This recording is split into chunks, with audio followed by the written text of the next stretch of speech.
Ons kyk na 'n elektrostatika vraag. Weereens, hierdie vraag is hier vir 'n rede. Hy word anders gevra hierso. So onder normale omstandighede sou jy lading van twee voorwerpe gehad het. Jy bereken die elektrostatiese krag, jy bereken die massas, wat ook al die storie is. Hierdie vraag lyk 'n bietjie anderster. Dit sluit bietjie aan by kragte en ewig, so Newton se eerste wet. Hou dit in gedagte, ons gaan gou hierdie vraag volg. So dit sê vir 'n sfeer R met 'n lading van -5 mikrocoulomb word aan 'n ligte touwtjie vasgemaak en dan vanaf 'n balk in 'n glassilinder 40 cm bo sfeer S met 'n lading van 2 mikrocoulomb gaan. Die massa van sfeer S is 2 keer die grootte van massa van sfeer R. Ignoreer die uitwerking van wrywingskragte en lugweerstand. Dan net onder die skets, wanneer die sfeer in ewewig verkeer, word daar bevind dat die spanningskrag T in die touwtjie 0.8 Newton is. So die spanning hierso in T is 0.8 Newton.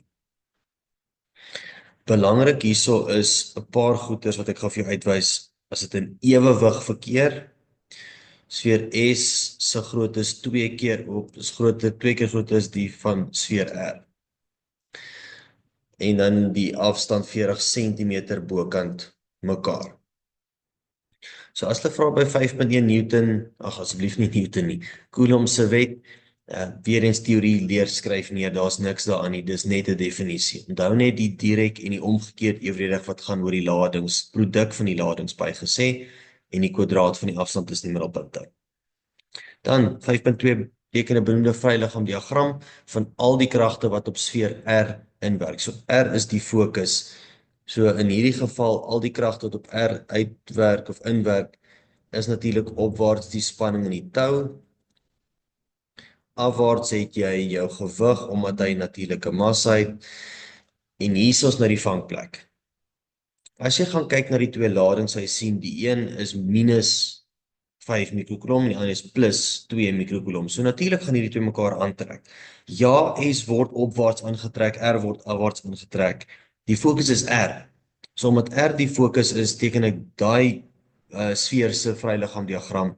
So R ervaar die krag afwaarts. So ek gaan dit sommer net F1 noem as my elektrostatiese aantrekkingskrag. So daar's my 3 kragte. Jy sal sien die vraag tel 3 punte. 1 punt per vektor, natuurlik met die voorwaarde dat jy dit korrek en reg teken. Dan vra hulle vir jou by nommer 3, bereken die massa van sfeer S. So hulle wil die massa hê van S. Nou ek het nie vreeslik baie inligting oor S nie, so dit is nie die voorwerp waar ek gaan begin nie. Ek het bietjie meer inligting van sfeer T vir die simpel rede is, ek weet hoe hoog hy bokant S is, ek weet wat sy lading is, en ek weet ook wat die spanning in die tou is wat vas is aan R. Nou as ons gaan terug by die onderste gedeelte wat gehighlight is, wat sê, wanneer dit in ewewig verkeer. So in ewewig beteken, daar's geen beweging, die kragte is in ewewig. Nou, as kragte in ewewig is, beteken dit my netto krag is gelyk aan 0, so daar's geen versnelling nie, wat beteken, al my kragte opwaarts moet gelyk wees aan al my kragte afwaarts. So gaan kyk na jou vryliggaam diagram, dit beteken, dat spanning, as ek nou byvoorbeeld opkies as positief, is die spanning wat op is, minus my twee kragte wat my gewig is en my elektrostatiese krag gelyk aan 0,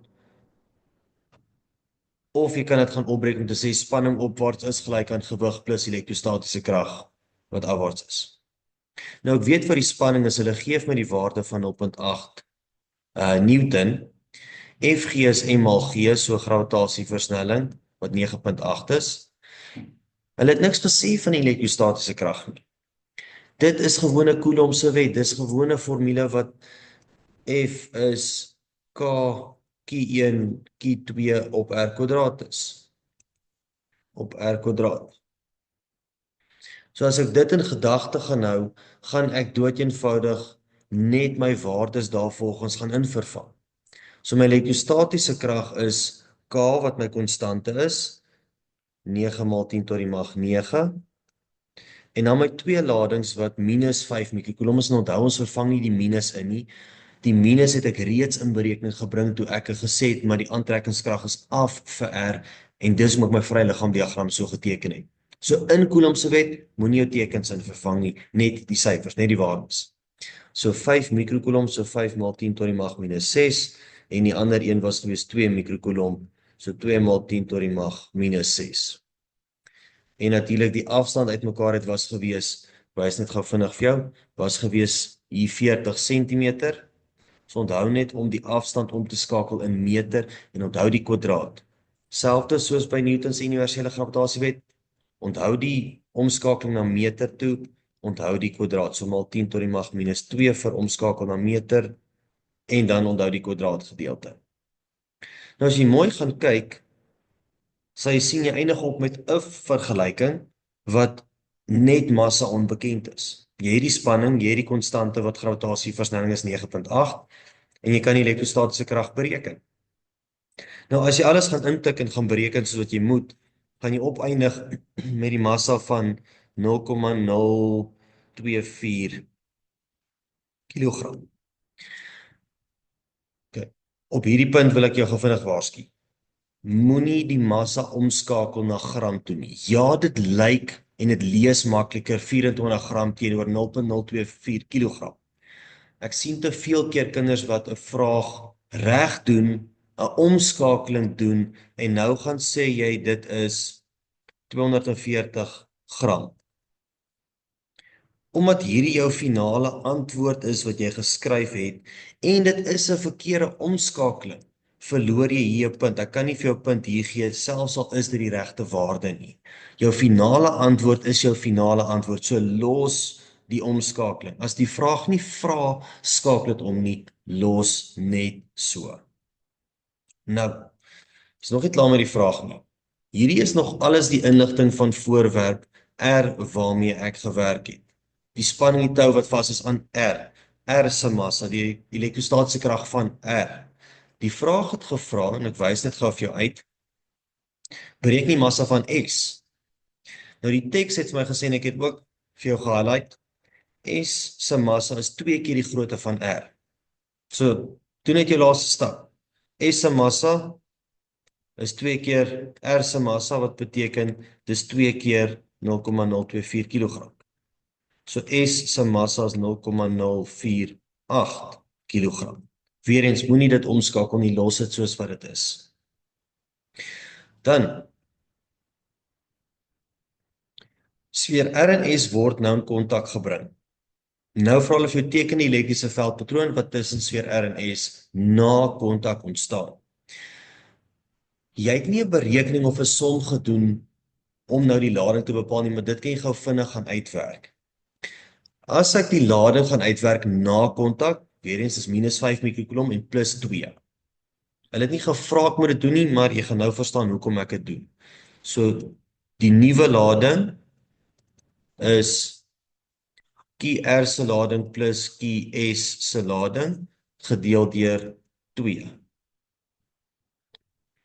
Een se lading is minus 5 maal 10 tot die mag minus 6 en die ander een se lading is plus 2. En gedeel deur 2. Nou eindig jy op, as jy nou die tekens in berekening bring, want hier moet jy jou tekens in berekening bring, op minus 1,5 maal 10 tot die mag minus 6 coulomb, of dan in ander woorde minus 1,5 mikrocoulomb.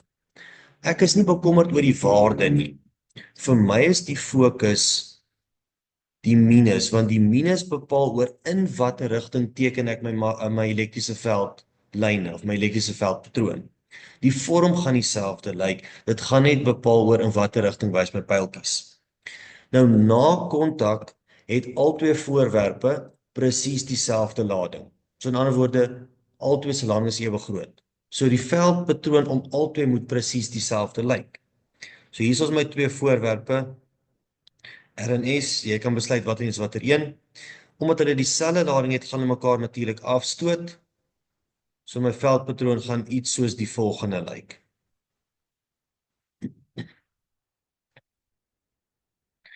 So die veldlyne tussen die twee stoot mekaar natuurlik af en die veldlyne aan die agterkant van die twee voorwerpe is reguit lyne.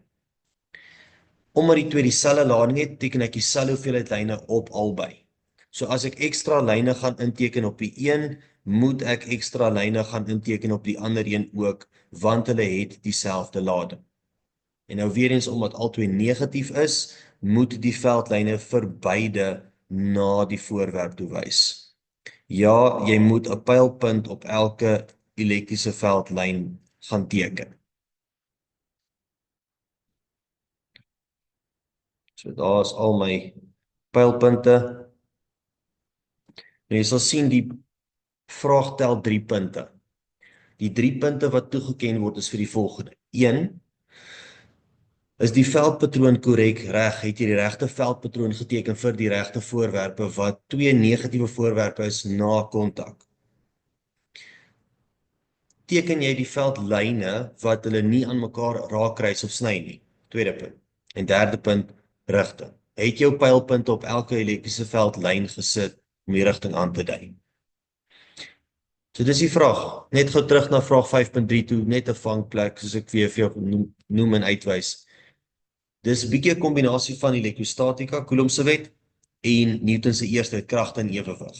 So hierdie eerste gedeelte wat ons geskryf het, daai gedeelte, dit is kragte en ewewig, dit is Newton se eerste wet. So ja, die hoofstukke kan bietjie gekombineer word. Hou dit in gedagte vir wanneer jy by die vraag kom, maar dis die vraag.